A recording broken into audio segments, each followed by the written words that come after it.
Greetings, all!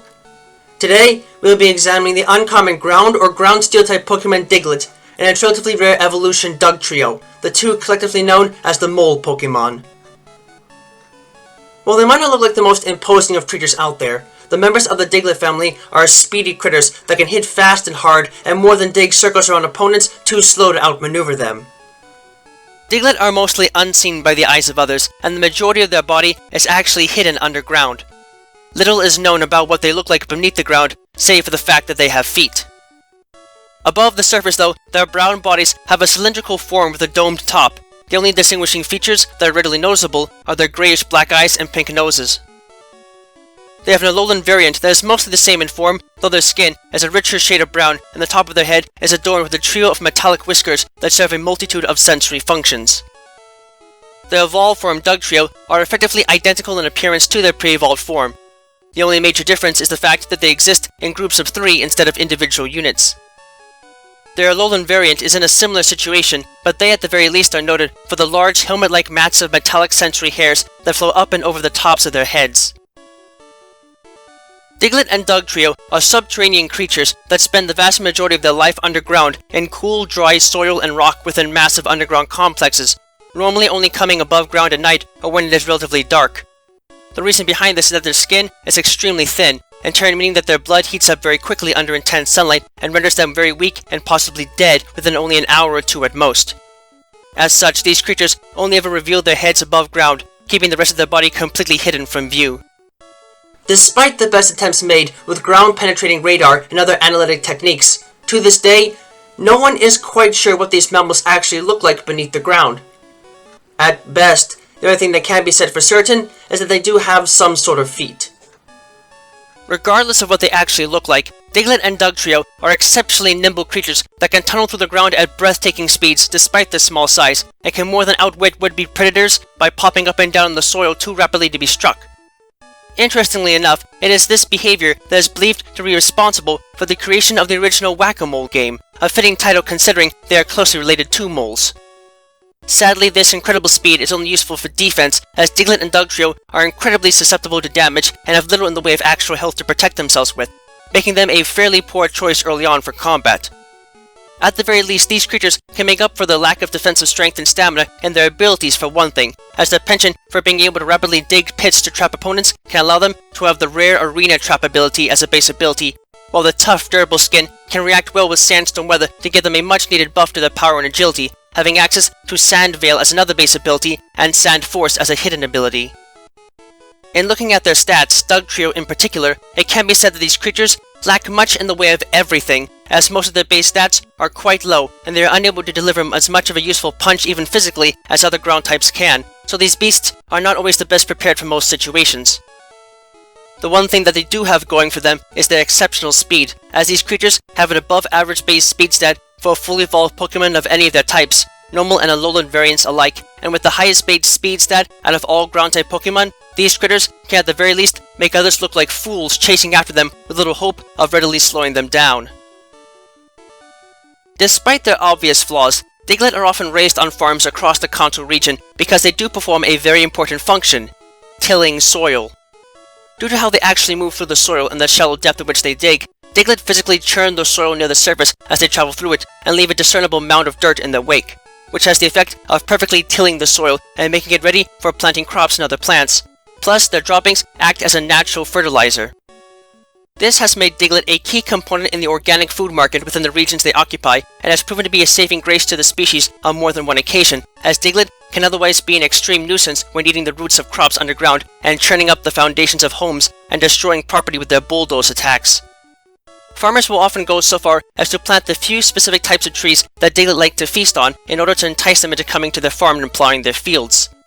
The fact that Diglett feed on tree roots, however, can make them a poor choice for farmers wishing to grow crops that form on trees, as the presence of Diglett can easily damage and potentially kill a tree before a harvest can be made.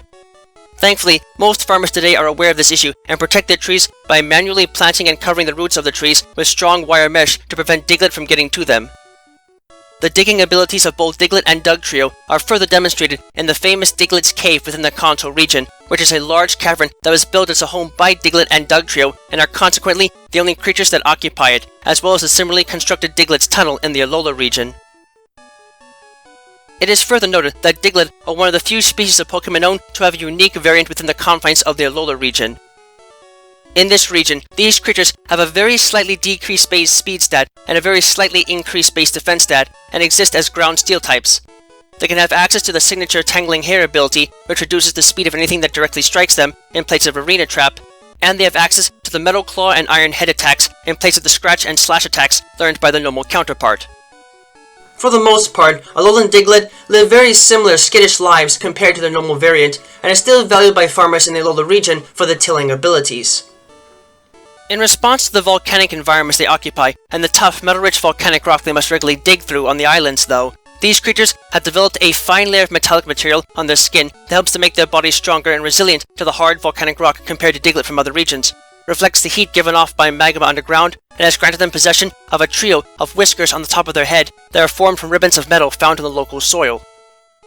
These whiskers are lined with sensory cells that allow Diglett to poke them out of the ground and detect movement around them on the surface, and thus serve a vital function by alerting them if there is some sort of magmatic activity or an eruption going on above their heads, sparing them a potentially grisly fate. In addition, Alolan Diglett have adapted themselves to be able to communicate their feelings by moving these whiskers in a certain way. From what can be told so far, it has been observed that their whiskers will stand straight up when they are angry, will be swung around when Alolan Diglett are in a good mood, will wave on their own if the beast is on alert, and will droop when they are feeling lonely or downhearted. While they might be a tad slower than their normal counterparts, the added physical resilience can still help them survive blows at least a tiny bit better, and it is a small sacrifice for the added benefits that come with their adaptation of Steel-type power. Alone, Diglett are very weak creatures that cannot do much other than run away from most fights. As a way of defending themselves and potentially making them a greater threat, upon reaching a certain stage in their life, Diglett undergo radical mutation and simultaneously clone and split themselves into 3 different units before fusing themselves back together, forming Dugtrio. Since Dugtrio are effectively the same Diglett cloned to produce 3 separate forms, they each have the exact same mind and therefore can think together as a single unit without any difficulty, though on rare occasions, mixed signals can result in them having a huge fight over who gets to eat first. If they find themselves under attack, Dugtrio will still prefer to escape at all times, even in an evolved state, which works well for them considering few other creatures are able to match their astonishing movement speeds in the ground, and turn granting them the benefits of having no natural predators, or at the very least, none that would think it would be worth the time and energy to actually track and chase them down.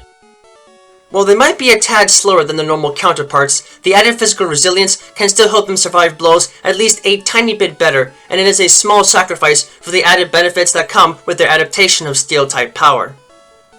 In some cases, this can allow Dugtrio to move as fast as 60 miles per hour and up to a depth of 60 miles below ground, before increasing pressure becomes too much for the soft bodies to handle. While tunneling at such speeds, Dugtrio can easily generate strong earthquakes without even trying, in turn causing much distress among people situated on the surface. Thankfully though, Dugtrio-generated earthquakes are usually quite easy to differentiate from actual earthquakes, as the epicenter of a true earthquake usually doesn't move around. In the context of battle, this can make Dugtrio tricky customers to handle, as their earthquake attack can be executed very rapidly and without warning, despite not being extremely damaging, and can prove to be a real issue against armored foes in particular. Aside from these attacks, it is duly noted that Dugtrio gained the capacity to learn the Sand Tomb attack immediately after evolving, being able to use their incredible speed to generate Dust Devils, and additionally gain access to the Tri-Attack and Night Slash attacks, all of which can be directly linked to their physical form and immense agility. Sadly, although Dugtrio are far faster and more powerful than Diglett, the immense destruction they can cause even accidentally makes them a poor choice for tilling soil, as they are more likely to destroy crop fields than help them, but they still make up for this with their deceptive strength and offensive capabilities. Finally, as with their pre-evolved form, Dugtrio possess a unique variant known only to exist in the Alola region. In their case, almost all the changes seen between normal Diglett and their Alolan counterparts are present, the only change being that they possess a slightly decreased base speed stat and a slightly increased base defense stat. Much as with Alolan Diglett, these creatures are readily distinguishable from their normal counterpart by the whiskers that grow on their heads, though at this point they have developed into long locks of gilded metal, which help to protect them against damage, allow them to tunnel through bedrock, and act as both a heat shield and sentry outpost underground, even if their heavy weight also slows down Alolan Dugtrio quite a bit. The whiskers still retain flexibility in evolution, but are much harder and stronger, continuously growing throughout the lifetime of their possessor. Interestingly, in the Alola region, Alolan Dugtrio are revered as incarnations of an ancient female land deity, and they are treated with such great importance to the local culture that the natives will fall to their knees and bow deeply whenever they come across one that has poked its head out of its burrow. This reverence is taken especially serious with those that would dare to cut off any of the flowing whiskers on their heads, as it is said that those that do so will receive divine punishment as retribution. As such, it is not uncommon to see tourists come back on a yearly basis in order to return the whiskers they clipped off, hoping it will remove whatever terrible damage has been inflicted upon them. It is duly noted that there are also superstitions that state that these creatures will only come out of their holes in mass numbers when a volcanic eruption is impending, with natives fleeing on sight of such a thing. This superstition is not unfounded in its reaction, as it is thought that these creatures are able to use the whiskers to detect seismic vibrations in the subsurface from several miles away that indicate an impending eruption, coming to the surface in mass numbers in an alarmed and panicked state. Despite this, Alolan Dugtrio are still decent fighters and can definitely play the underground game the best in the region, even if they still might be one of the weakest fully evolved Pokemon available to trainers. Though they might not exactly be built to last under most circumstances, the members of the Diglett family are still speedy mammals that can definitely get the drop on others if one stands too idly near them without concern. Whether you prefer them with all the speed needed or with a bit of extra defense on their side, these strange creatures can prove to be fleet-footed fiends when trying to keep them pinned down for more than a second or two. Just do yourself a favor and never, ever try to uproot these creatures from the underground space. They rarely ever take kindly to it, and you might find yourself in quite the pickle when the ground starts to move and collapse underneath you after they start churning it in a mad dash of fury.